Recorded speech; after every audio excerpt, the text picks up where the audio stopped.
Politica all the way. Politica all the way. Politica all the way.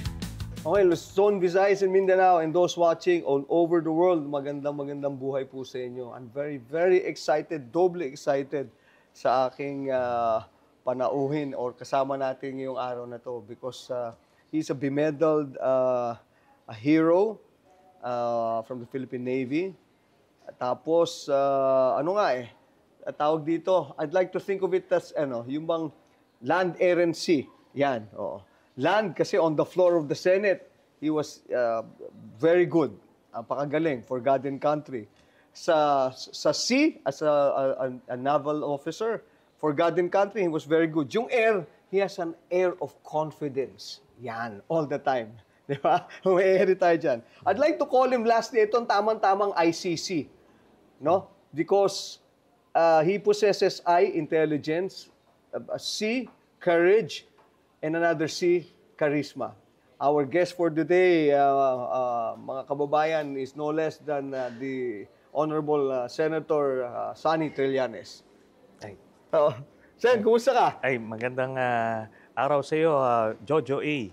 At sa ating mga viewers. Okay, gumanda ang araw ko dahil ikaw ang guest ko, di ba? Ito mo, land, air, and sea. Inisip ko, saan nga pala yung air? O, dito na, air na lang, di ba? Yung air of confidence, yung air of courage, you know? There's so many things I want to ask you, no? Pero let's stick to the order of the day, Senator. Ang pinag-uusapan natin ngayon is yung welfare, ayan na lang, no? Welfare and kalagayan ni former President Digong at The Hague. Yeah. And you were there just recently. Yes. Di ba? Yes. And they were saying na parang instead of parang ikaw parang lumalabas pa negative yung pagpunta mo doon. Di ba? What do you say about this? Okay, just to be clear, unang-una, hindi ako pumunta doon to do a welfare check sa kanya. Okay. Meron po akong mga iba't ibang engagement sa ICC. Isa na yung pag-discuss kung ano yung mga polisiya ng ICC sa kanilang detention center. Paano yung nila, kondisyon, ano yung itsura ng mga facilities sila. So, komportable si Digong doon. Okay. 10 square meters yung kanyang kwarto. Hindi to selda. Meron siya sariling CR, may kitchen sila, may common area, may library, recreational facilities. Talagang lahat ng pag-alaga sa isang detainee ando doon. Meron ding medical team sa loob na naka-standby. 6 lang sila doon eh. Tapos, meron ding ambulance na naka-standby. Yung hospital, 5 minutes away. So talagang walang problema. And again, to be clear, hindi ko siya binisita kasi bawal yon. Kailangan papayag siya sa mga bibisita sa kanya. Oh, Yan. okay. So it's not a welfare check, no? It's not. Kasi yun ang sino nagsasabi ng welfare check na yan? Yung pamilya, yung mga magkakapatid, yung mga anak. Kasi ito, liliwanagin ko. When I was there, based sa nakalap ko impormasyon, walang nangyaring insidente na hinimatay si Digong. Yung sinasabi ni Sarah na hinimatay, unconscious, 3 beses, walang ganon. And in fact, even the wife, si Mrs. Zimmerman, sinasabi niya, walang ganon, okay yung asawa niya, masaya, lahat. Kaya there is no cognitive decline, there is no physical or medical condition. Talaga nagsisinungaling lang yung magkakapatid. Okay. So talagang parang there was no official anything na pinadala ka doon ng government. Because one, you're not connected anyway with the whatsoever, no? Yes. So this is in your as part of the invitation of the ICC. Is that what you're saying? Yes. In my private capacity, I was invited there dahil simula noong 2017, dahil una nga kami nag-file ng communication, may engagement na kami with the ICC. Tinutulungan namin sila mag-produce ng testigo, mga dokumento. Kaya na-appreciate naman nila yung mga efforts yung samahan. So doon, diniscuss lang yung iba't ibang sangay ng ICC. Marami kasi yan. It's not just one entity or department. Etong si, is it Kaufman or something? Kaufman. Have you had a chance to talk with him? No. No. Kasi I think he rarely visits the ICC naman eh. So ito lang, tinignan. Kasi kailangan malaman din natin kung ano ba. Kasi interested party kami. Eh ngayon, merong pending yung interim release, di ba? Kaya palagi ko yung sinasabi nilang ganito yung kondisyon, cognitive decline, hinimatay, gano'n. Palagi kong audience nito yung pre-trial chamber na mag-grant ng interim release. Ano sila ng kaawaan, gano'n. At the same time, yung mga Duterte supporters din sa Pilipinas para ano yung base nila, ma-rile up at magalit. Pero hindi totoo. So he's well. He's well. There's nothing wrong with him physically. Yeah. Short of saying he's fit for trial. Yes. That's what you're saying, no? And ngayon, yung medical evaluation niya ongoing. So within the next few weeks, matatapos 'yon. Then the pre-trial chamber will decide kung kailan nila isa-schedule yung confirmation of charges hearing. So most likely November 'yon. November na. Baka. Pero it was scheduled actually for September, di ba? Supposed to be. Kaso nga, biglang naglabas sila ng medical condition daw. So, na-delay yun. Have you had a chance to see Harry Roque. Harry Roque? Actually, Nakita ba kayo doon? hindi. Kasi when I visited the facility, tinignan ko rin yung lugar ng mga, kung nasan yung mga Duterte supporters. May mga naka-engage ako ng mga Duterte supporters. So, mag-isa lang naman ako doon. Tinitignan ko kung ano. Okay naman. Cordial naman sila. May mga nagpa-picture pa, may nagkwentuhan. Palagay ko yung, yung viciousness sa online lang yun eh. Iba yung, kasi yung Pilipino, good-natured dyan eh. Kahit visit ka sa isang tao, isnabi mo na lang eh, di ba? Hindi yung parang, yun. So, gano'n naman ang, But you have to give it to yourself also because your charm exudes pagka naandyan ka na lalo in person, di ba? Kaya nga tama eh, ICC talaga na, intelligent, courageous, and charismatic. Di ba? Eh, pagdating doon, nung nandiyan na yung mga nasa hig, nandun ka sa labas, hindi ba, anong initial reaction nila? Wala bang, talagang okay, ha? Hindi, nakita nila, yung iba, parang nasyak lang, uy, si Trillanes yun, Di, tingin-tingin lang. Tapos, may group of people doon, nakipagkamayan, tapos, may nagpa-picture, sir, pa-picture. Sabi ko, sige, kamusta kayo dito? Ganon lang. Very cordial. Pero there was parang I do not know if it's, kasi ngayon, di mo na alam, dumadaan sa feed ko minsan. There was parang sort of ewan ko kung press conference. Did you have a press conference in The Hague? And I think meron daw sino ba yan? Maharlika wanted to ask a question and hindi raw pinayagan. Is that true? No.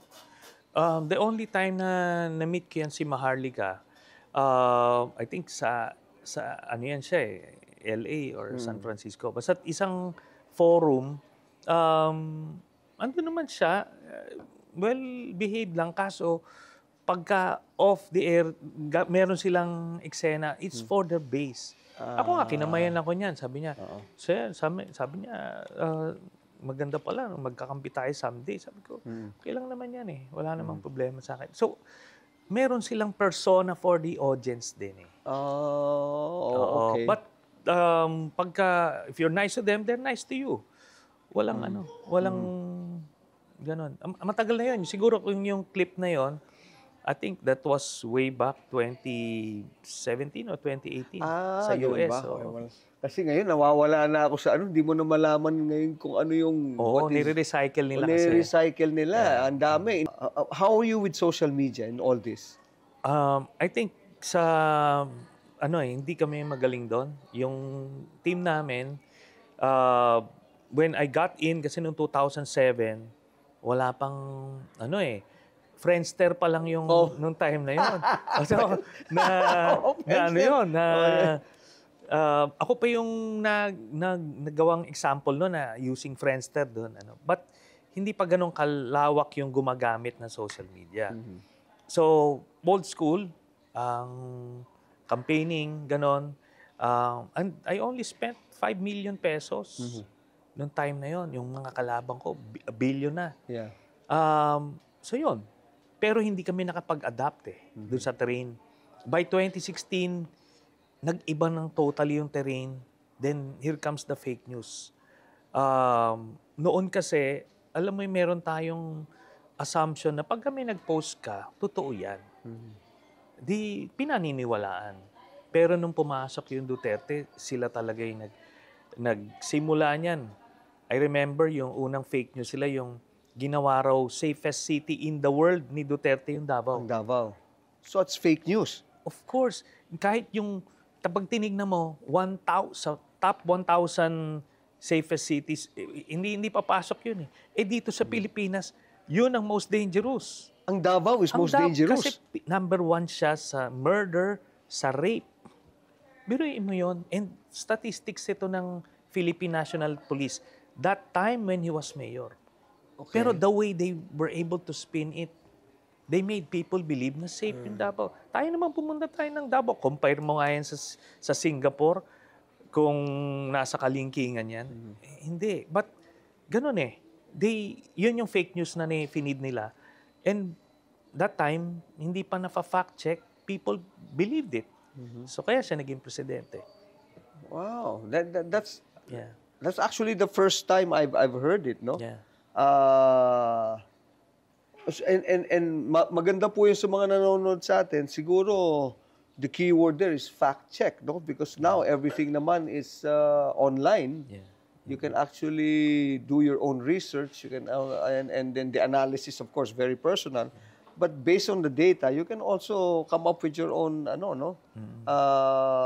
tawag dito yung iyong analysis kung ano talaga ang totoo and anong hindi. Yeah. Ngayon ko lang narinig yan. Kasi all the while, I thought talaga, Sen, it was factual na ang Davao is one of the safest. Yes. No? Yun yung nilabas sila nung campaign ng 2016. But we got the data, the statistics from the Philippine National Police. Tinignan mo, number 1 sa murder, Davao. Number 1 sa rape, Davao. Pero galing na spin nila. And sabi ko nga, hindi ko ma-blame yung tao kasi maganda yung pagka-package Maganda yung pagka-package.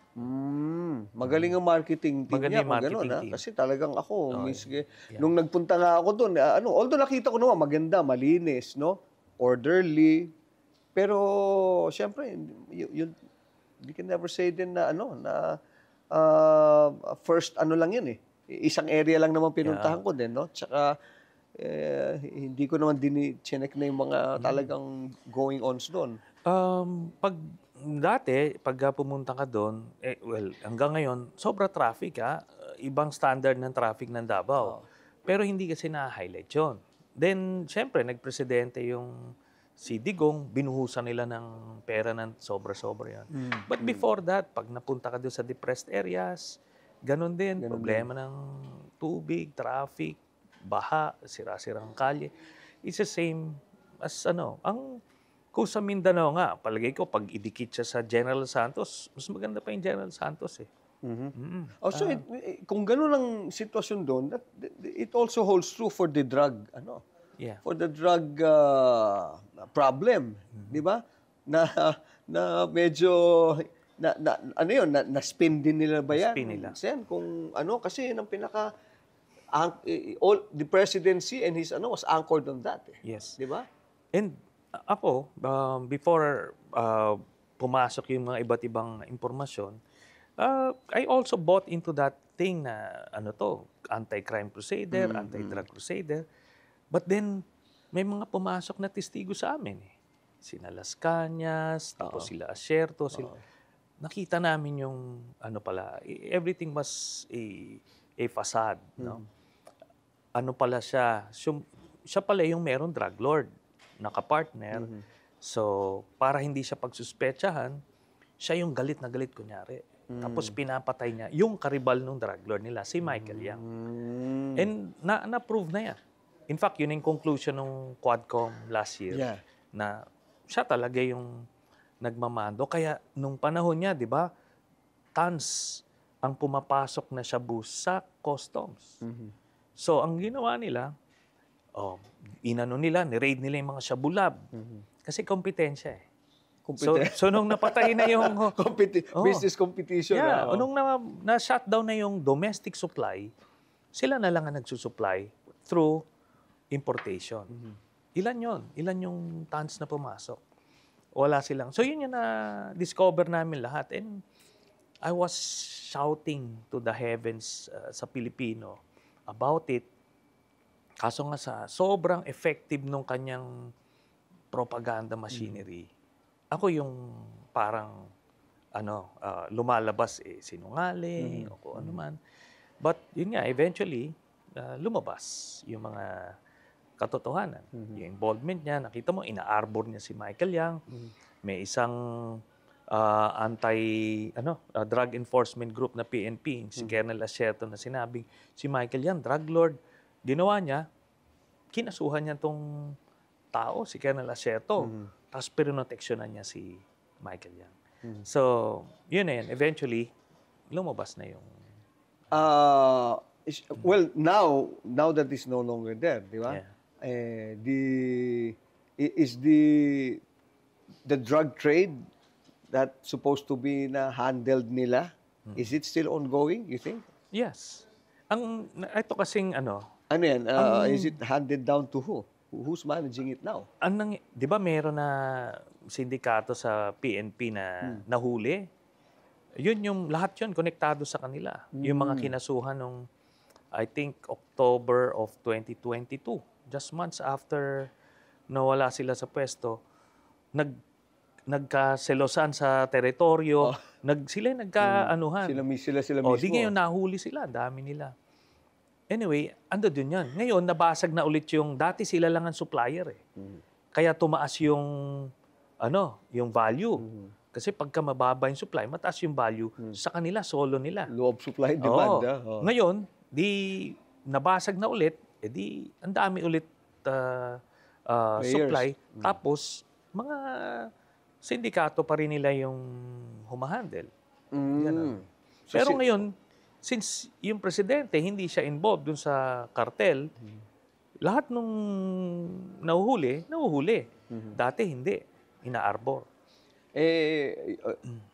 What can you say now to the children that are still in power? You know, Well, alam mo po, we'll start off muna with the local one. Let's start off with Mayor Baste and Congressman Pulong. Politica all the way. Politica all the way. Politica all the way. alam nyo, ito yung mystery sa atin. I'm sure napanood mo yung video ni Pulong na yung may parang sasaksakin siya, di ba? It was so viral. Alam mo, nung nakarang eleksyon, prior to that video, ang survey ni Pulong was 80%, yung kalaban niya 20%. Lumabas yung video. Di ba ordinarily, grabe naman yon. Dapat bababa. Dapat, Pero ang nangyari, election day, 88% si Pulong. Tumaas pa. Tumaas after that video. Okay. So, makita mo, we're dealing with a cult followership dito. Hindi na wala nang gagawing mali. Kaya tayo naman, marunong tayong mangilatis ng tao. Yes, Si Pulong, tingnan mo siya, pakinggan mo siya, tingnan mo yung body of work niya. Walang ni isang bill na file ito. Kung magsalita, parang sanggano lang, bully, ganon. But talagang in love yung distrito niya sa kanya. At least yung distrito niya. That would hold true with for the whole Davao City. So only in parang, Davao City, no? And yung neighboring provinces, basta okay. Duterte name, parang, I don't know, parang kulto na, hindi, maka-Duterte sila, regardless, parang gano'n. Okay. So yun ang problema ng bansa natin. Until ma-shake off yan, they snap out of it, we'll continue to deal with these people. Okay. Kasi lumalabas pa ngayon, merong, again, because of social media, Yeah. there was nagulat din ako 50 billion or something, or 51 billion. 51 billion in his district alone, which is, Yes. di ba, hindi naman ganung, Flood kumbaga, control. flood control or something. And Yun. sige. So yun na nga. Ang sinasabi ko rito, if you're really serious about getting to the bottom of this, tignan nyo yung pinakang malalaki. And that is, yun kay Pulong, yung distrito niya. 51 billion. Ngayon, sobra baha doon, ha? Tuwing umuulan, talagang baha. Yun ang unahin dapat. Kasi doon nagsimula yung sindikato. Nung naupo sila sa pwesto, tignan nyo yung mga Yusek Bernardo, yung mga sila nag-promote niyan. Sila naglagay niyan dyan. Oh, okay. So doon na set up yung sindikato. Kaya nagtuloy-tuloy na parang akala nila normal na lang na gano'n. So, kaya sabi ko, we need to get there. That's why I was questioning itong si Mayor Magalong. Kung talaga independent ka, bakit hindi mo inuuna yung mga malaki? And in fact, nung 2022, nung campaign nun, nagkausap kami. Nagrereklamo siya sa akin about yung rock netting sa... Yes. Oo. Sinasabi niya, dyan, 10% lang yung ginagastos. Tapos yung budget, yung 90% nakukuha na nila. 36 billion yan, sabi niya sa akin. Ito, in-identify niya kung sino-sino yung mga behind it. Pero mga konektado sa Duterte administration. Kaya nagtataka ako, why are you crusading about it now when you know about it nung panahon pa ni Duterte? Di ba? Ba't hindi ka nagsasalita noon? Ano ba to? Ngayon lang sumulpot? Alam ko, Selective hindi. memory. Yun. Tapos up to now, hindi niya sinasabi kung sino yung nung pumunta sila sa Davao, hindi sila pumunta sa Davao City, sa Davao Occidental pa. So kumbaga, sabi ko, you cannot be independent kung Duterte supporter ka. I think this is the most critical at any point of history that we have. No, we are now treading in critical times for our country. Yes. Diba? Especially with what's happening also around us globally. Yung West Philippine Sea and the China and the Americans are now medyo nagkakaroon na rin sila ng confrontation. Diba? Yeah. So, you mentioned it, na talagang critical yung period na to. And, di ba, 2028, sana nga umabot tayo ng eleksyon. Di ba? Kasi etong grupo ng mga Duterte, talagang determined sila na makabalik sa pwesto even before 2028. Di ba? Kaya sasakyan nila itong mga issues na to. So, they're demanding resignation, ouster. Sana naman, kasi imaginein mo, pagre-resignin nila si President Marcos para maupo si Sara. Na-imagine nyo naman that is the grand plan. Do you think that's the grand plan? No? Yes, it's an active plan. And they're working on it. Yun, kailangan nating magbantay to prevent that from happening. Sige, pursue natin yung accountability, yung justice, ayusin natin para hindi na ito mangyari.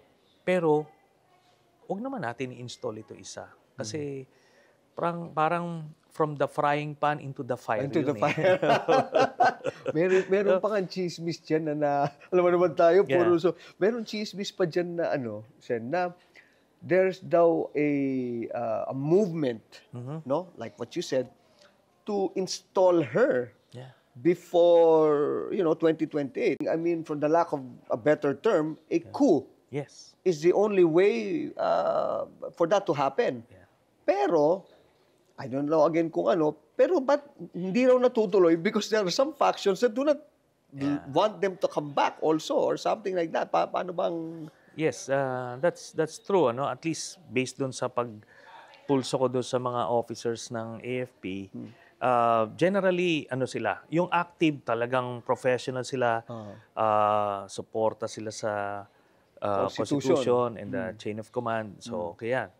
Pero sa mga retirees, marami doon na ayaw kay Sara kasi pro-China siya. Oh. So, yun ang kanilang issue. Aside sa, siyempre, iba, nakita na natin, may topak yan eh. Parang, ayaw nila noon. Oo. Ayaw ba? Kumaga, di ba? Pagka, Okay. Kumunti ka mapamyaw-myaw. so, na-imagine ko noong 80s, pag naliligo ka ng mga, noon, pag nilalapitan ka ng mga, di ba, makikita mo, teka, parang medyo, may krung-krung. Politica all the way. Politica all the way. Politica all the way. So, it's very evident to a lot of people na mulat na hindi ito pwede. So, yun yung nag-i-stop. Yung iba ng mga nagpo-push, yung mga retirees na nagpo-push, yung may mga Duterte, yung iba gusto nila junta o may council, gusto nila kung sino-sino. Pero ultimately, the public at large, ang gusto pa rin natin ito yung existing order. The natural order of things. Kumaga, ang gusto natin, yung institutions will sort these problems out. Yes.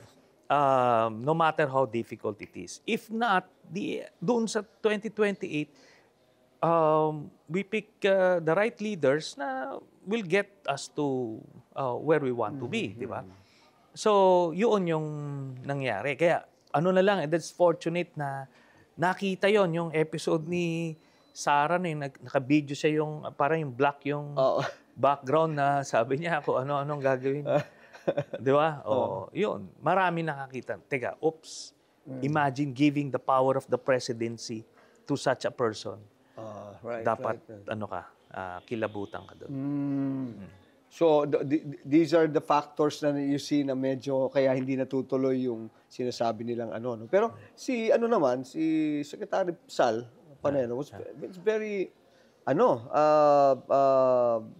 he was very vocal about the RevGov, revolution of government. Are you also for that, especially now that's what's happening?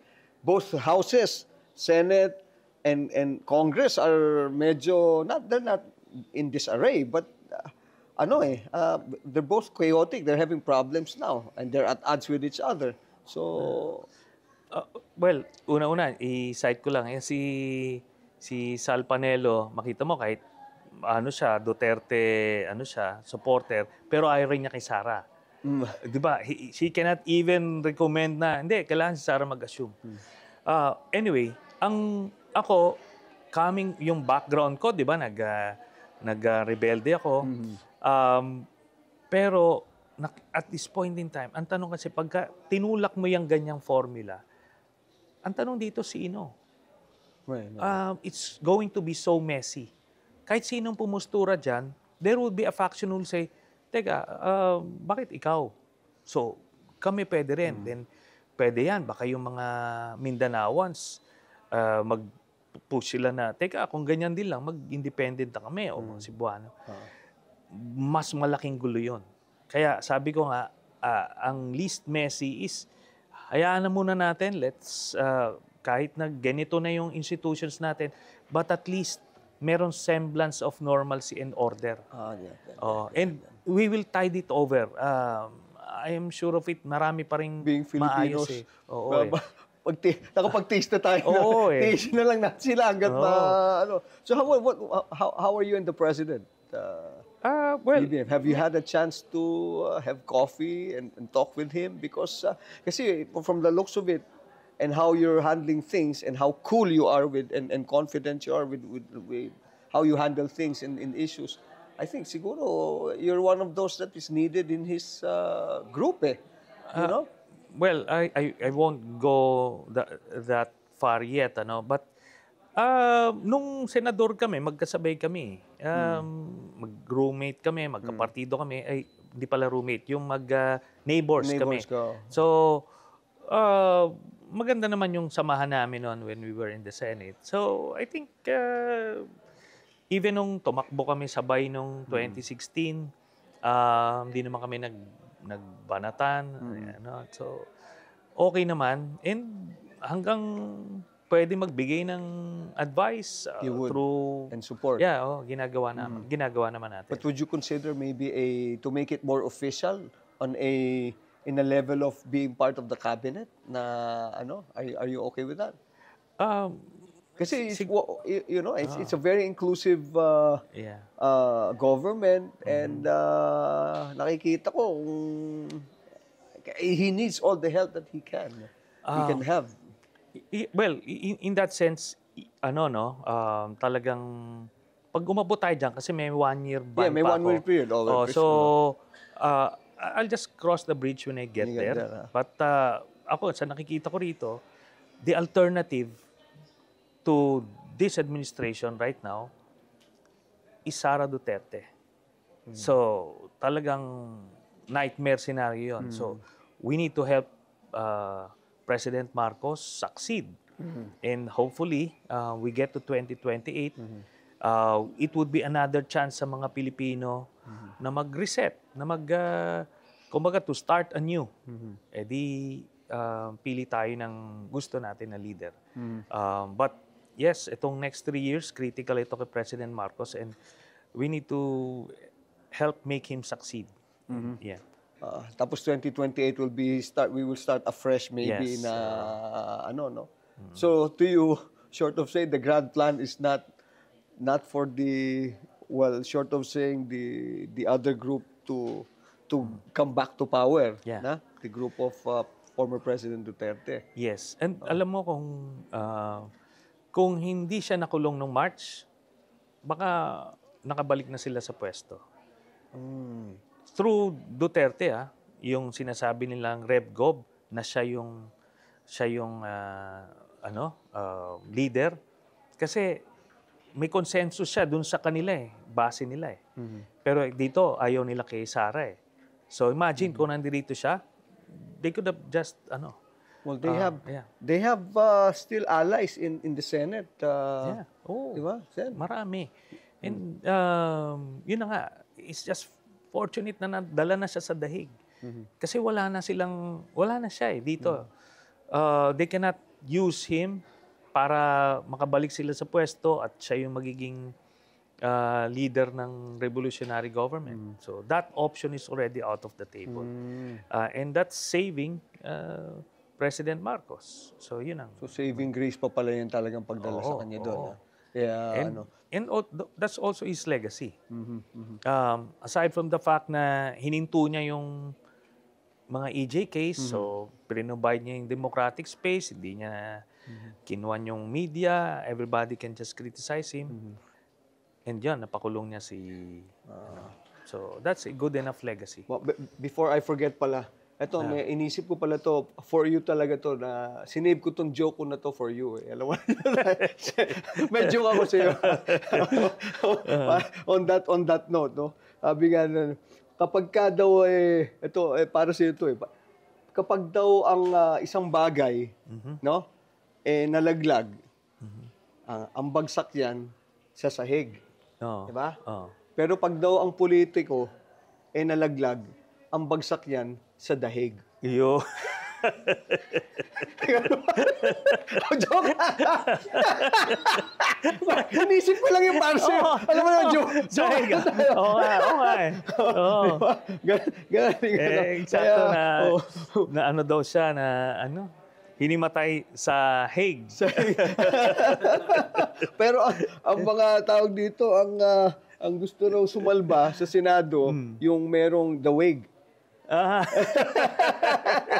Sabay, ako magagal. Joke lang, magkakasarapan lang ng kwentuhan dito.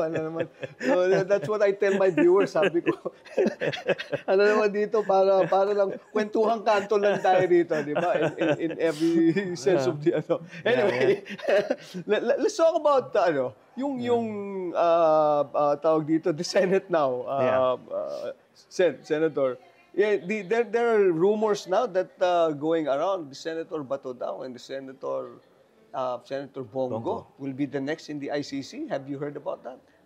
Well, yun yung nakalap ko na impormasyon na si Bato de la Rosa siguro within the next few months, may issue siya ng warrant. Then, hopefully sabay or probably just a little later, si Bongo.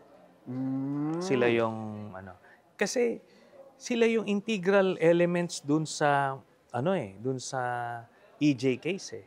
Si Digong yung nag-uutos, si Bato yung nag-implement sa PNP, si naman yung paymaster dito sa kabila, si Bongo. So kailangan talagang So they're all sama-sama part of the stew, no? Oo. Talagang for it to be effectively, well, not effectively, but for it to happen, you Yeah. need these people The three, also, and yes. so involved talaga sila. Involved Ano talaga. ba? Oo. So yun din ang usapan nyo sa ICC. Ganun Yes, ba? yes. You Oo. spoke to them also. Yeah, so, alright. yun yung yun din yung mga nabibigay namin ng mga testigo, mga ebidensya, leading to the case build-up of these two remaining individuals. Pero alam mo, kung sakali matuloy yan, magkakasama-sama sila doon. May common area eh. Talaga. May pwede sila magkwentuhan eh. Hindi sila magkwentuhan. I think built for 30 individuals yata yung detention center eh. So 6 lang yung occupied eh. Pagka so pwede nga sila magluto. Palagi ko paglulutuin nila si Bato yan eh kasi hello naman sa medyo matabang yung Bland yung pagkain sa food sa Europe. So ito ngayon, may tagaluto na si Digong. Well, okay. Medyo natutuwa lang sa the way you put things. Alam mo, I'm privy also to yung mga pinagdaanan mo. Nakulong. You've also had jail time before, and you've always been very vocal about what you wanted for the country. At this point, ikaw ba are you past disappointment, or are you in that place of things need to be done? Ito lang, wala tayong hindi ka frustrated kasi ang dami ko nakakilala frustrated na eh. For some reason, sinasabi nila yun daw yung aking gift na I am the eternal optimist, no? Despite everything. Kasi nakikita ko rin naman na we're moving. We're moving.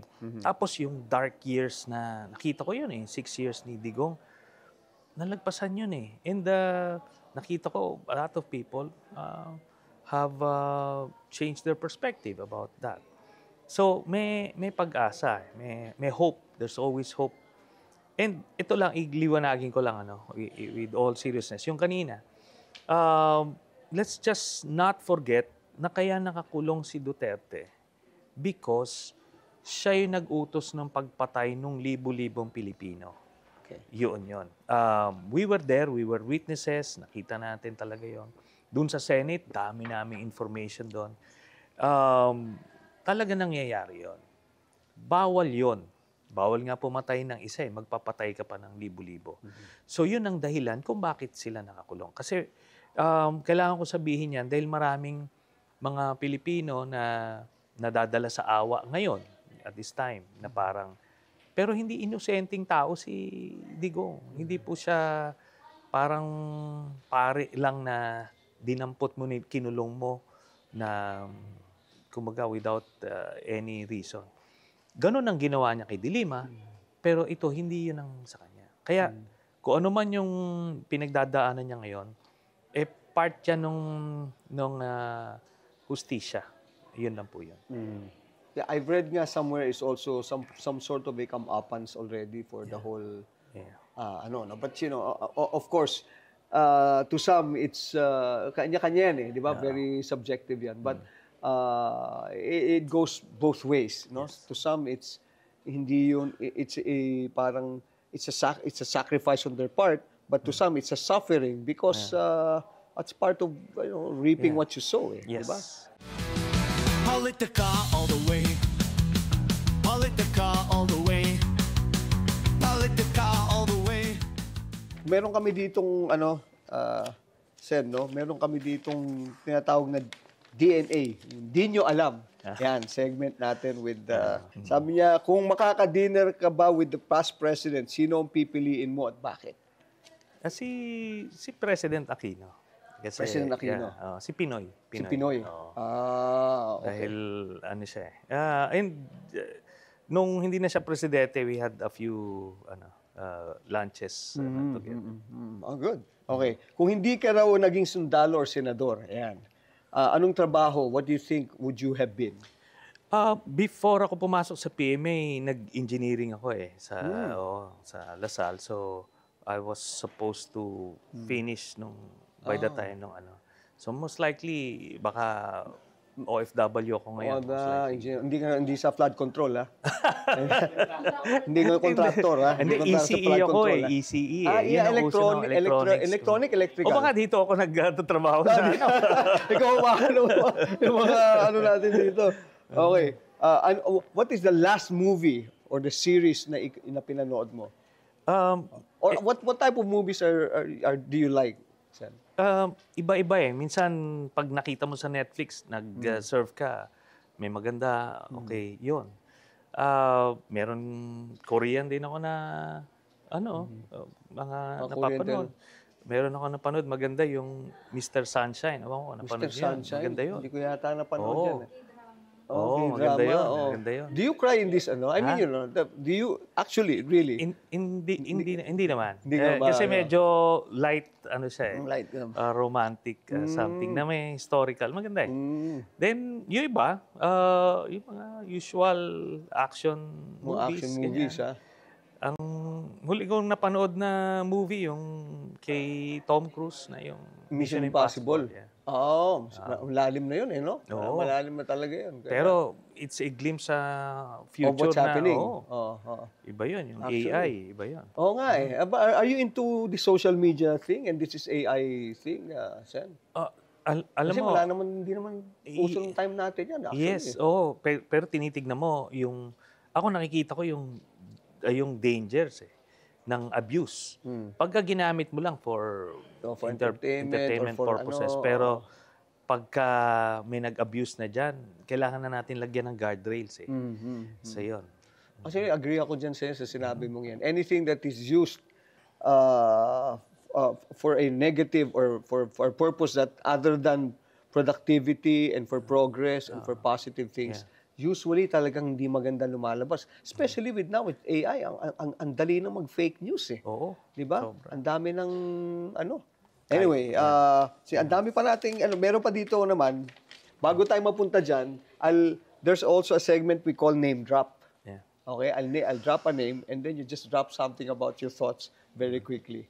Okay? Sige. Let's start off with Congressman Kiko Barzaga. May topak. Topak eh. Oo eh. Oo, di ba? May topak, ha? Oo, topak. Okay. Kasi some say that yung hindi naman topak, yung naman siya, very focused and about and very aggressive with what he wants. Siguro sabihin na natin, medyo milder, eccentric. Mild. Oo, di ba? Milder na konti, eccentric. Ganun ba? Okay. Senator Marcoleta. Ano ba to? May term pero baka alanganin ako sabihin eh. Pero siya eh, pag nakita mo, yung nasusubok na guluhin yung Okay. yung proceedings. Meron ako naisip na term kaso baka ma-trouble tayo eh.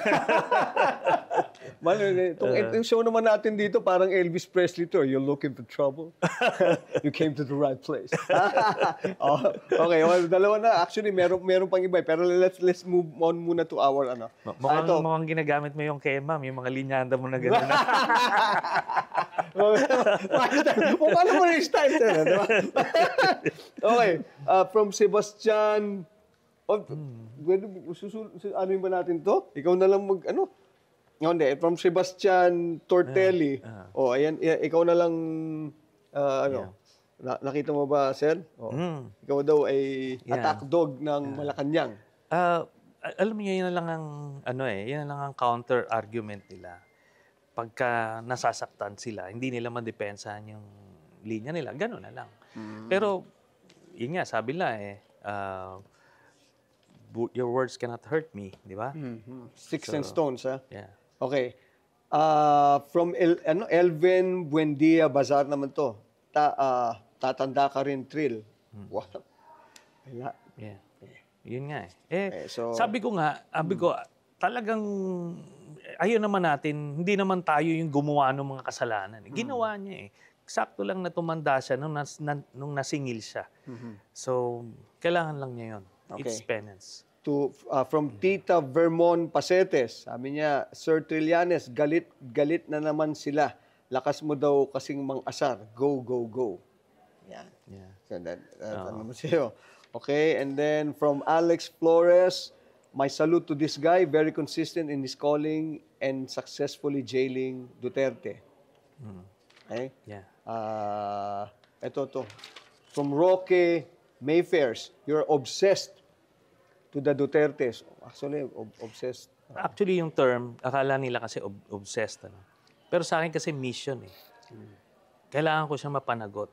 So, hindi pa tapos yung mission, kaya hindi ko sila nilulubayan. Wow. So, gano'n lang yan. Well, And yung kay Marcoleta, siguro, the milder and safer term is obnoxious. Di ba? Obnoxious, ha? Obnoxious. That's putting it Yeah. very mildly. Yeah. Putting it very mildly. Okay. From Tanya Angel Vlogs naman, sa may buti pa si Senator Trillanes, and kahit hindi abogado, ang lawak ng pang-unawa niya. Diba?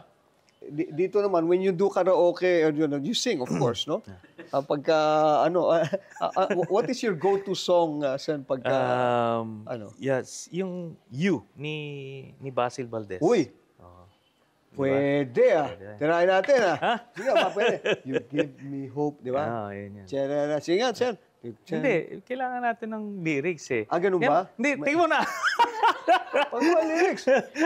Yung It's Your Smile na lang part na yan. It's your smile, your face, your lips that I miss. Yan. Your sweet little arms and there me and make me say, I'm with you through all the way, 'cause it's you who fills the emptiness in me. It changes everything you see. When I know I've got you with me. Yeah. Yeah. Wow. Grabe, sinipawisan ako doon. Galing. Pakanta ako ni Jojo. Pero maganda. Kasi, di ba yun yung mga time natin? Mga 80s yun. Hindi naman natin makanta na yung mga kanta ngayon, di ba? O kaya, tsaka that's, I think, is that what you do when ikaw medyo... Mag-chill lang. chill lang, di ba? You still do that, of course, no? Oo, kasi very stressful. In fact,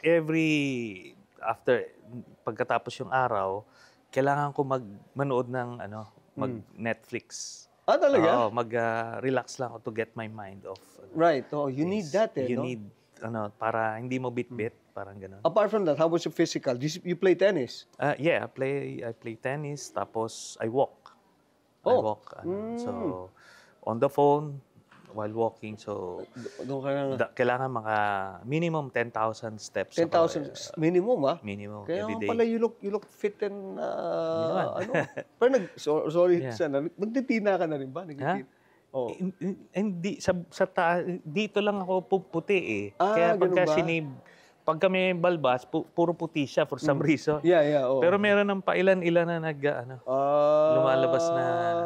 Okay, kasi alam nyo, mga kapolitika, pag nakita mo si Senator Trillanes, he's more good-looking in person. also. You know? Alam mo, kumbaga, siguro ang wife mo kahawig ni Bea Alonso kasi John Lloyd ang dating mo. Sen eh. Diba? Ma'am, talagang pinagpa-practice ako ng mga bola ni.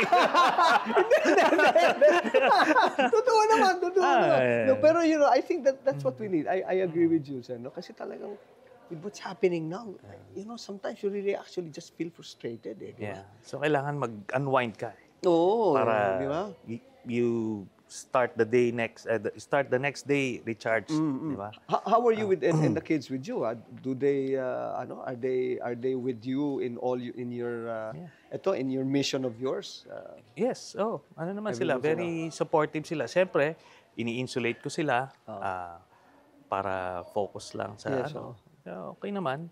I can imagine mahirap din yung pinagdadaanan nila, but naintindihan nila that I need to do these things. That's right. Yeah. Okay, if you were to just before we go to is there anything that you want to say to the Vice President? If you have a message to her, what would that be?